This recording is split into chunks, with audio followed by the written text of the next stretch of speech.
bonjour, welcome back to my channel. If you're new, hi, this is my channel. So this is another episode in the law series. I don't know if you can call it an episode because I'm going to be doing quite a lot of these. Anyway, this is another video on law in the UK, on the law degree in the UK. And as the title down below might have tipped you off.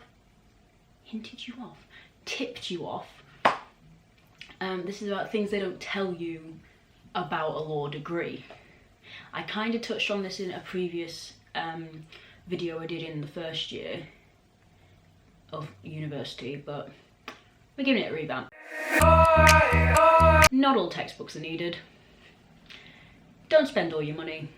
If you do plan on buying textbooks, look on eBay. Make sure you have the right edition though, because especially in law, the law changes like that. So what could have been true in the 6th edition, which is like 2017, is not going to be true now. Your lecturers will tell you which editions to get though, or which years. But yeah, not all of them are needed. I paid so much money in my first year. I used one of them religiously, which was my taught textbook. So I definitely recommend getting a taught textbook because there is a lot of information that you need. And I mildly used my criminal textbook for cases, but again, I don't really recommend getting that one, but if you want to get it, get it. But the rest of them I didn't use. Keep in mind, you do 6 modules in the year of university. I used 1.5, and I spent 150 on the 6 textbooks, probably more. I can't remember, but my point is, don't bother wasting your money. 2nd year, didn't even touch a textbook. 3rd year, I am going to be using 2 textbooks, but that's because there are 2 open book exams, so I'm gonna get to buying them. Westlaw and LexisNexis are your best friend for any essay you do. Don't Google it. If you can't find it on Westlaw or LexisNexis, you can Google it, and if that's your only way of getting it, then that's your only way of getting it. And I'm talking about cases here. And LexisNexis and Westlaw have journals, and they have Westlaw has the law journal on it. Yes. So best friends, seriously, best friends. And your teachers will tell you that in 1st year. But in case any 2nd and 3rd years are watching this, remember they exist, because I completely forgot last year. Okay, remember they exist. You do not need to be that extra person who prints out cases and legislation. First of all, that's a heck of a lot of pages. Second of all, get it all online. Just save it, download it, scroll through, you can highlight on your computer. If you are one of those people who likes highlighting in real life, don't do it. It's such a waste of money for your print. Like, you can get printing credits at the uni, or you've got your own printer with ink. The amount of ink you'll be wasting and using printing out legislation and cases that you'll be referencing once, twice, just use the interweb, okay? What they don't tell you is that you actually end up using knowledge you gained in lectures when you're talking to your friends. You can tell who the law student is in every friend group, because you'll hear either some weird Latin or like any advice you give your friends. This is what I found out, especially like can't even think of an example, but like if you're giving advice to your friend, you'll bring the law into it somehow. Like things you don't even think of. Like, oh, should I be drinking this beer down the street? No, you really shouldn't, because last time I checked, that was illegal. And it's stuff like that. There's obviously more tamer ones, like, oh, what should I do with this guy I like? Oh, you can't murder him, but if you do, make sure I'm qualified and I can get you off. It's stuff like that. It's jokes like that. It's just, you can tell who the law student is. You'll end up reading through every contract you're given like you are already getting paid for it. My friends got me to read the house contract to make sure that we weren't getting screwed, which, you know what, even though I read it, we are still getting screwed, but that's a whole nother issue. The only ones I still don't read, and I probably should, but I don't, is like the Apple terms and conditions and Google's terms and conditions. I don't read them. I read every other contract. I read physical contracts. I read contracts when it comes to money. Like, I read all my bank contracts. I read obviously the house contract. I'll be reading university contracts for my next stage of studying. My point is, you'll end up reading contracts without even realizing you're doing it, and to your friends like, why? Just sign it. I'll be like, no. And your friends will get you to read their contracts as well. This is kind of a common sense thing, but some lecturers will like increase your love for law and increase your love for the legal sector in general, and others will make you regret ever choosing law, ever, for even thinking about doing law. Now, it is hit or miss how many of these you get. It is hit or miss whether any of... There's always one at university, so you're never going to completely avoid the ones that make you want to like scream. I had quite a few in my second year, which was unfortunate, just because either the way they delivered it was boring, couldn't understand them,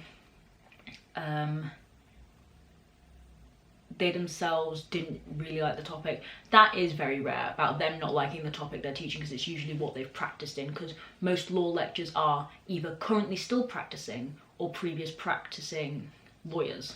So you do tend to get people who care about their topics, such as my penology teacher, lecturer Karen. She's great, and you can tell she truly loves the subject and the course, and yeah. So there are other lecturers though who you're just like, why are you teaching people? You should not be teaching people. And it does make you feel like you shouldn't have picked it, which is such a shame. But then there are teachers who bring forth your life for law, and you're like, yes, this is why. It's hit or miss, and I think it is all on how you like to be taught, and also the subject matter does matter. It is also hit or miss which lecturers will elaborate on the slides. So in lectures, you sit with a big group of people who is taking the module with you. You have your notebook or your laptop, and you tip type, or you write away the notes that are on the slides on the board. Some lecturers do very minimalistic slides and then completely elaborate in the lecture. Those are the lectures obviously you don't ever want to miss. Other lecturers make them full of information and then just read off the slides. And then there are some who are in between who just read off the slides, or some will elaborate. Again, hit or miss which lectures you're going to get. You can't choose your lecturers, unfortunately. Or fortunately, depending on who your lecturer is. So yeah, it's hit or miss with that. Just be very, very aware of that. In seminars, for the ones who do read off the slides, seminars is where they do get to elaborate, and they tend to elaborate quite a bit. They just don't believe in doing it in lectures. And so yeah, you do get elaboration, but you just won't get it within the lectures. Sometimes you do. You will spend the entirety of your degree debating whether you actually want to be in the legal sector. This kind of links to the previous thing I said about lecturers and like influencing your love for the course. I'm just talking about life in general. The amount of existential crises I have had in the past 2 years is ridiculous. And other people, obviously, other law students will understand, other students in general will understand. But for me, I feel because it is such a saturated job market, it is such a high risk, I guess, subject. Like, any of you going into law thinking you're gonna get a job like that, get that out of your head right now. It is so difficult, and you've got to go through 3 years of law school, then you've got to go through a whole other year of training, and then you do a lot of work for okay pay, and then but the perks is that when you get paid more, the higher up you are, and obviously you love your job, so that's obviously another perk. But when you, like, your other hobbies, and like you see what your friends are doing, and you see other people online and stuff like that, and you think, oh, maybe I should do that as a career. I'm gonna finish my law degree, but maybe I should do that instead. Should I go into the legal career? Is this really what I want? And then it always, for me, comes back around to, you've wanted to be a lawyer for years. You know you want to be a lawyer. And like, when I go to like a certain lecture, like for me it was going to a penology lecture, an existential crisis previously this year, and by this year I'm filming this in November 2019, so it's I'm still at the beginning of my 3rd year. An existential crisis, many, but I had one, and I literally was like, no, I'm not going to be doing law, it's too hard, there's far too many variables, it's I've got to have so many pupilages under my belt. I've got to be able to have these connections, these connections. I had a freak out, basically, which is completely normal, by the way. If you're having a freak, don't freak out about the freak out, is what I'm trying to say. It's completely normal as a university student. It's completely normal as a human being. But, so I had that, and then I went to a chronology lecture. No, it wasn't. It was a criminal evidence lecture. I lie. They all blend together. I went to a criminology lecture. A criminal evidence lecture. I'm losing my mind. See, this is what existential crises do to you. And he started talking about case, because he's our criminal evidence lecturer, Stephen Downing. He is still a practicing solicitor, so he does cases, and he tells us about his cases he's done in the Old Bailey, and it's great. And I love that sort of thing, because like, oh my god, yay, real life lawyer, hi.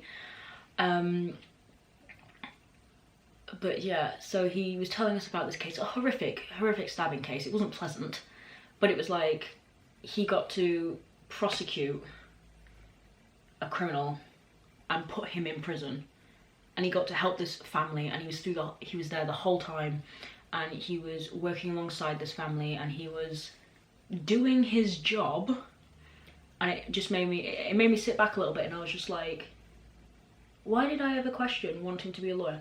And you will go through that cycle so many times, trust me, and it's normal. And then whatever you land on in the end is what you land on. For me, I am very certain I want to be a lawyer.